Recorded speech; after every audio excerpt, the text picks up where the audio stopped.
My name is Chris Pfohl, former U.S. Marine and retired United States Marshal. I'm the director of Warriors Once Again, which is a transitional residence for homeless veterans here in Spartanburg. I grew up in Buffalo, New York. A relatively uneventful childhood. I have two brothers and two sisters. And going through school age, high school and college, I was an art major. Sketching, photography, advertising geared kind of things that I would do. Had a very artistic background, but after a series of events when I was 19 years old, which all were kind of compressed into a short period of time, I decided that I needed to go into a different direction, and I chose the Marine Corps. After Parris Island, I went to San Antonio to the Air Force's Security Police School, and once we completed that, everybody in my security police class went to Hawaii, except for me and three other guys who went back to Parris Island. So right out of boot camp and training school, I had Parris Island as a duty station, which was a completely different world than I had remembered it. But the familiarity with the island and what goes on there made it a really, really nice experience for me. My first contract was 4 years, my second was 6. And at the 9.5-year mark, by then I was a criminal investigator. I had already gone through the Army Criminal Investigation School, which is very high-end training. And I knew that was duplicate of the training I would need to take that investigative skill into the civilian world with an agency like the FBI, the DEA, ATF, or any police agency really. So I had a decision to make at that point. And the decision was, as much as I love the Marine Corps, do I stay and make it a career, or do I take a chance, get out, and pursue one of these other careers, which is not a guarantee. By that time, I had tested for a number of them. I had tested for DEA, ATF, U.S. Marshals, and the New York State Police. But I hadn't heard back from any of them. So it was a risk, and I decided it was worth the risk, and fortunately it paid off, and I was hired by the U.S. Marshals. I retired from the United States Marshals in 2014, and I retired 7 years earlier than I could have. The reason being is twofold, really. I had bought my military time, my 9.5 years in the Marines, into my federal retirement.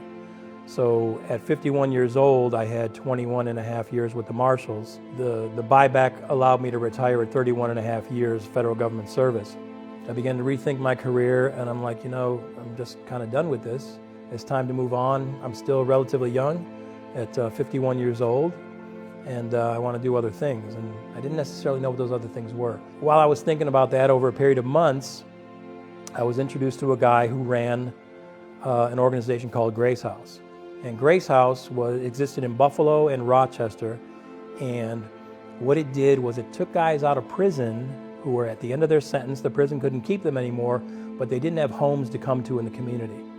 It was a transitional residence type operation, and Rochester needed an executive director for 5 facilities and 47 beds.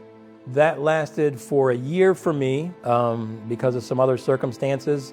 It was the most eye-opening year of my life, basically. Shortly beyond that ending, family circumstances brought me down to Charlotte, North Carolina. I was in Charlotte for 5 years, and during my time in Charlotte, I didn't enter into the homeless community in any capacity in a great impact-having way, but I was involved with the annual point-in-time count, which is every January 12th, every homeless agency, advocate agency in the nation gets together and do a count of the homeless people in their communities, and those figures are compiled federally for allocation of resources. So I did that, and interestingly, another family situation occurred where I came down to Spartanburg in June of this year. By that time, I already knew, had some contacts with Upstate Warriors, and I knew that they had the availability or the possible availability of a house here in Spartanburg to do transitional residence for veterans as well. I've been working with them ever since. This house is in downtown Spartanburg, and it was built in the 1930s. At the time, that was probably a mansion. So this is a very large house with a lot of rooms. It's very well built.